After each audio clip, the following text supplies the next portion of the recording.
para falar sobre este importante assunto, o Ouro Fino em Campo recebe Paulo Fadil, médico veterinário, gerente do Programa de Controle de Raiva do Estado de São Paulo. Muito obrigado pela presença aqui no programa, Paulo. Eu que agradeço a oportunidade.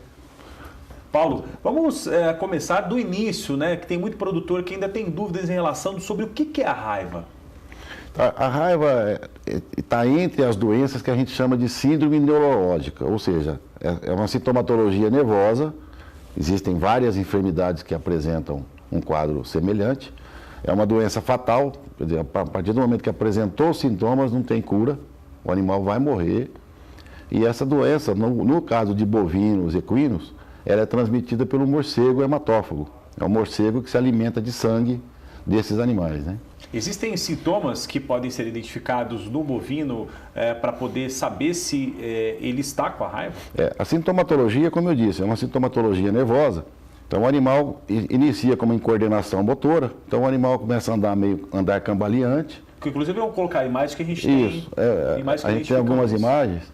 Ele começa a andar cambaleante, uma incoordenação motora, uma dificuldade de locomoção e às vezes com 12, 24 horas ele já não consegue andar mais. Então começa do trem posterior e aí ele vai deitar e no máximo em 10 dias, porque a raiva, o máximo que a raiva que o animal pode demorar para morrer no caso da raiva é 10 dias, mas geralmente ele morre por volta do 4º, 5º dia a partir do início dos sintomas.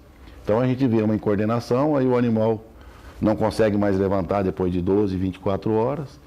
E vem a óbito em 100% dos casos, morre mesmo, não tem cura. Então, o que a gente preconiza para a raiva é a vacinação de bovinos e equinos na propriedade. Até para se evitar esse contato desses animais doentes, vamos dizer, que possa adoecer com pessoas, né? Com o profissional, com o funcionário da propriedade. Então, o ideal seria trazer o rebanho vacinado, é uma vacina de baixíssimo custo, é feito uma dose por ano, a não ser animais primo vacinados, que a gente faz um reforço, e depois uma vez por ano você protege seu rebanho. E além de você não ter prejuízos econômicos, você também não tem risco à saúde das pessoas que estão em contato com esses animais, né? E uma outra doença que é importante também controlar nesse período são as clostridioses. Por que é importante aplicar vacinas que protegem os animais das clostridioses, Paulo?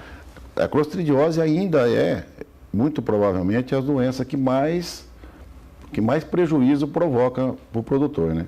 Porque ainda a clostridiose, a mortalidade é muito alta, a incidência ainda é alta. Então, a clostridiose, inclusive tem algumas clostridioses que se confundem com raiva. Tem algumas clostridioses que a sintomatologia é uma sintomatologia nervosa também, com morte de animais. Então, às vezes o produtor acha que é raiva, aí a gente vai, colhe material, dá negativo e a gente vai ver depois, no diagnóstico diferencial, acaba dando positivo para algumas clostridioses, né? Então, a clostridiose ainda é, no meu ver, eu acho que a doença que mais prejuízo provoca para o pecuarista ainda é a clostridiose. Agora, é lógico, o pessoal que não vacina, né? Que a vacina também protege, também pode ser feita. Aquela coisa de fazer, não, mas eu vou fechar meu animal e vou vacinar, vou dar 3 vacinas nele. O que atrapalha, às vezes, a imunidade é o estresse do animal, é o quadro clínico dele, se ele está bem nutrido, tal. Não é 2 ou 3 vacinas que vai dar alguma intolerância. Então, o animal estando bem nutrido, fazer uma vacinação tranquila, sem muita correria, para evitar estresse do animal. O mais importante é isso aí, o animal responde bem a essa vacinação e você aproveita o manejo e já consegue aí proteger os animais de 3 doenças: a aftosa, a raiva, as clostridioses. E é muito melhor você trabalhar na prevenção do que depois ter o prejuízo lá na propriedade, Paulo. Sim. O animal que o produtor perde hoje é o custo desse animal, né? E vacinas, a gente sabe que o custo de vacina hoje é muito barato, né? Então, a prevenção ainda é o mais barato e mais eficiente método para deixar de perder animais por essas doenças. Muito obrigado pela presença aqui no Ouro Fino em Campo. Eu conversei com o Paulo Fadil, ele é médico veterinário e também gerente do Programa de Controle de Raiva do Estado de São Paulo.